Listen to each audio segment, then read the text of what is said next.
good morning po mga idol, mga kababayan ko. Ito po muli ang inyong Anluagi, bumabagati ng isang magandang araw sa inyo. Ito, tatapos pa lang nagbagyo at ito dumidilim na naman. Meron po tayong tawag na magpapacheck daw ng cabinet at baka magpagawa sila ng bago. So, pupunta po natin. Ganun po talaga, kailangan po huwag nating pabayaan yung mga tumatawag sa atin. Puntahan natin, tapos bigyan natin sila ng assurance kung magagawa natin o kung hindi. Sabihin natin yung totoo, pero kailangan pagbigyan natin sila dahil nag-effort sila na tayo ay tawagan. So ngayon pupuntahan natin at kung kaya ko rin lang gawin, ako ang gagawa para makita nila yung best ko, dahil gusto naman nila talaga ako yung gagawa. So ganun yun. At ito, malapit na tayo. Nandito tayo sa Dasmariñas Village sa Makati.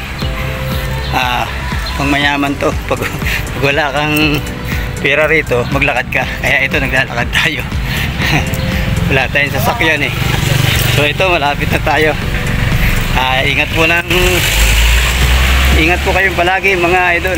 At ito, mukhang dumidilim na naman, pero sumikat ng konti si haring araw, kaya nagkaroon tayo ng opportunity na makapunta. Sana okay na ito hanggang mamayang hapon. Ayan, nandito na po tayo, ilang hakbang na lang. So ganun po, ingat po. Ito po muli ang inyong Anluagi. Masaludo sa inyo. God bless po.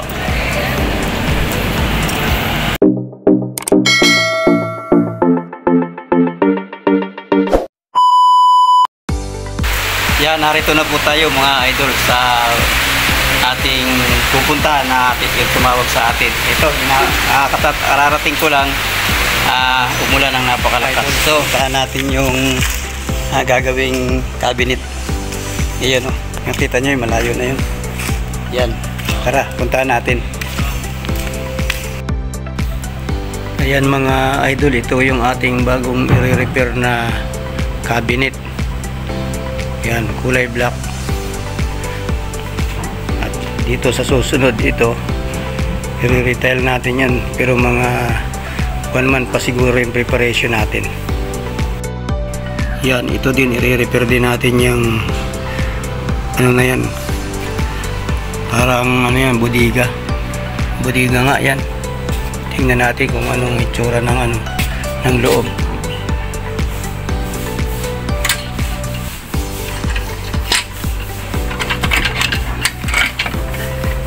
Ayan, nakakatakot na ang laman na oh. Bulok na yung ibang siguro ay may tumutulo yan galing doon sa bubong. So ito, ayan, mayroon pa palang lamisang bilog na malaki, medyo bulok na rin. So ito ang isa yan sa i-repair natin mga idol, pati yung tumutulo doon sa bubong. Kukuha tayo ng isang piraso na gagawin nating sample.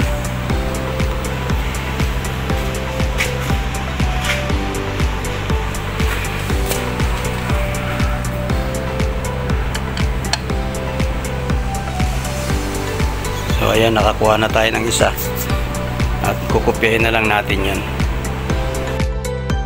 Ito na yung sample natin. Tatanggalin natin tong molding na to, ito, tapos yun ang ililipat natin dito. Pero bago yun, dahil mga bagong tabas pa lang yan, kailangan natin yung lagyan ng molding. Itong mga ito, yan, ito nag-aalagay na, gumagawa na tayo ng pinutol-putol ko na, tapos pinakuhan ko na para paglagay natin ng glue. Ito yung glue gagamitin natin dyan. Yan, stick wheel. So ipapako na natin. Ayan, kinuha ko na lang lahat yung mga molding, tapos ililipat ko na lang doon sa kabila sa mga bagong tabas. Yan na po yung gagamitin nating materials para doon sa cabinet na yan, itim. Ito po yun. Ito yung ginamit nating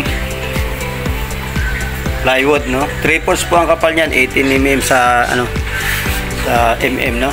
Ayan, Santa Clara. Yan po ang pinakamatibay na plywood na nagamit ko. So medyo nga lang may konting presyo. Ayan, matapos nating katingin lahat, maglalagay naman tayo ngayon ng molding. Ayan, gawa na natin yung molding. Maglalagay tayo ng stick wheel, no. Yan, stick wheel yung lalagay natin pandikit. Ayan, pagkatapos nating lagyan ng wood glue, ito ngayon stick wheel. Ayan, stick wheel. Ayan, papako na natin ngayon yan. Ayan, ganyan yun ha, para sa mga beginners, yun ang mga sanay na, alam na nila yan. Ayan, ganyan lang. Yan, di pupunasan po natin yung ano, yung sobrang glue, no. Punasan natin ng basang sponge. Yan. Para hindi po makabara, ha. Kasi makasira yan, lalo kung varnish, masasarhan na yung haspi ng kahoy. Yan, pagkatapos niyan, paano natin kakatamin? Yan, katamin na natin, no. Nasa inyo kung gusto nyo pasulong o pahila, no. Basta matanggal lang yung sobra-sobra, no. Takapin nyo palaging ganyan, no, kung pantay na. Yan. Yan, ganyan lang, ha. Uli, ha, para lang to sa mga baguhan. Baka mamaya binabas na naman tayo ng mga magagaling na dyan, ano. Alam na po nila yan, yung mga magagaling na. So yan lang, yan yung proseso. Yan, okay. Kailangan manipis na manipis lang yung talim, no. Ayan, matapos nating maikabit yung molding, nailipat na natin dyan. Ayan, pina-primer na natin para i-prepare naman natin sa pagpipintura ng top coat na kulay black na enamel. Ayan, nakabit na lahat natin yung molding, tapos na primer na rin natin. Ayan, isasanding na lang natin yan, tapos pipinturahan na lang ng enamel black. So ayan, napinturahan na natin lahat ng flat black, no. Parang naging doble na yung kanyang primer kasi yung ilalim niyan flat enamel din. Tapos yung idinubli natin ngayon flat black para mas makapal. Tapos pipinturahan na natin yan ng quick dry enamel, yung makintab. So yun na, tapos na, i-install na lang natin kasi may butas naman na yung ilalim niyan, eh. May mga ano na ng kuwan yan, no. Yan, pinutasan ko na para sa conceal. Top coat na natin, oh. Makintab na, di ba? Yan, ikakabit na natin yan doon sa mismong paglalagyan na cabinet. Ayan na po, na i-install na natin yung cover ng cabinet.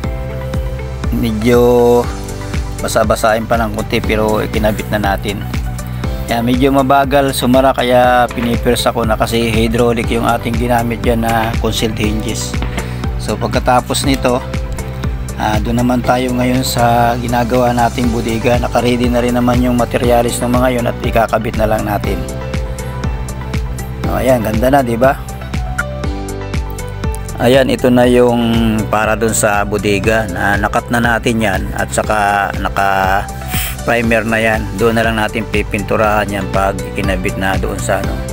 Ito ang inamit nating ano, itong bisagra na to, yung piano hinges, para matibay dahil simula ibaba hanggang sa taas nakakapit yan dahil yan ay may mga screw, matibay siya. So ito, pinapatuyo na lang natin yan.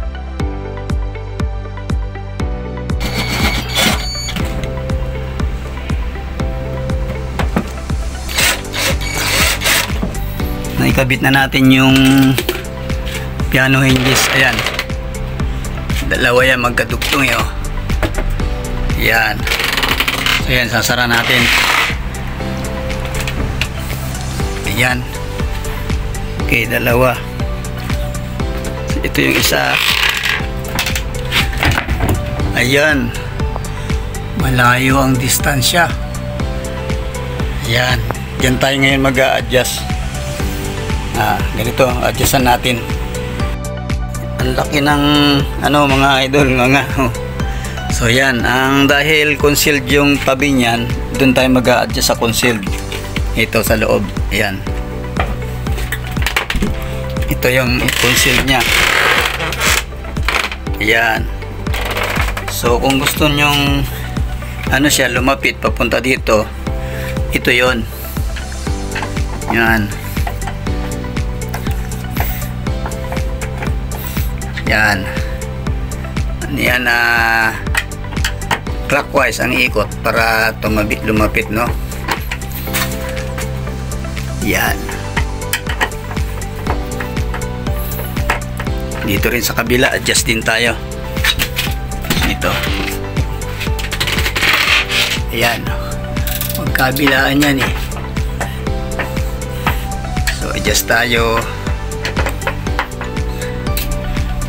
Ito. Ayan. Ayan na nga mga idol, yung ni-repair nating pintuan ng bodega. Ayan o, kung titingnan mo, para siyang may dalawang malaking poste, ano. Pero actually hindi po yan yung poste, yan po yung pangsara. Ayan, open po siya, diba? Yan po yung pangsara. Unahin natin itong nasa malayo, ano. Ito. Ayan. Ayan. Ayan. Okay o. Ayan na mga idol o, hindi ba? O, ito yung isa. Ayan, ito yung isa. Sara natin o.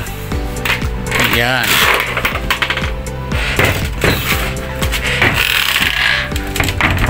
Ayan. Pintuan na, sarado na siya.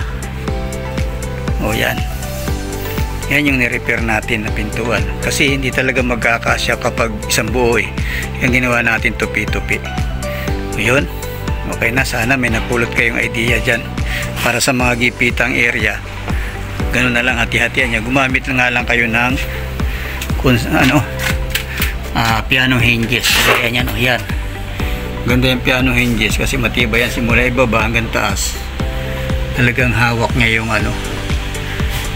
pintuan. Yan ang mga idol na kumpleto na natin. Ayan. Kulang na lang yan ang pinaka barrel bolts at saka lock. Sarado na siya. Kahit bali-bali yung kanyang mga pansara. Kasi gipit talaga. Kita mo naman yung poste na yan. Hindi talaga siya pwede ng isang buo. Ayan, salamat. Ayan, nakatapos na naman tayo ng isang maliit na project. Dito kay Anluwagi kasi walang maliit na trabaho. Una ay serbisyo. Salamat po ng marami sa pagtitiwala. At sa mga ngayon pa lang nadaanan ng video na to, pwede po naman kayong mag-subscribe para malaman po ninyo ang kabuuan kung ano yung aming ginagawa, yung aming serbisyo. Pero ito ang trabaho namin, ang mag-repair ng bahay, renovation, kasama po yung pintura, electrical at welding. Lahat po ng nasa bahay kasama ang plumbing. Salamat po ng marami at sana po ay patuloy nyo kaming suportahan. Salamat sa aking mga followers, salamat sa aking mga viewers at sa aking mga subscriber. Patuloy po sana kayong sumubaybay at wag po sana kayong magsasawa. At kung nagustuhan po ninyo yung ating content, pwede po naman kayong mag-like and share. At paki-comment na rin para malaman po kung hanggang sa nakararating ang video na to. So salamat po muli. Ito po muli ang inyong lingkod, ang inyong Anluwagi, sumasaludo sa inyo. Sa Anluwagi, walang maliit na trabaho, una po ay serbisyo.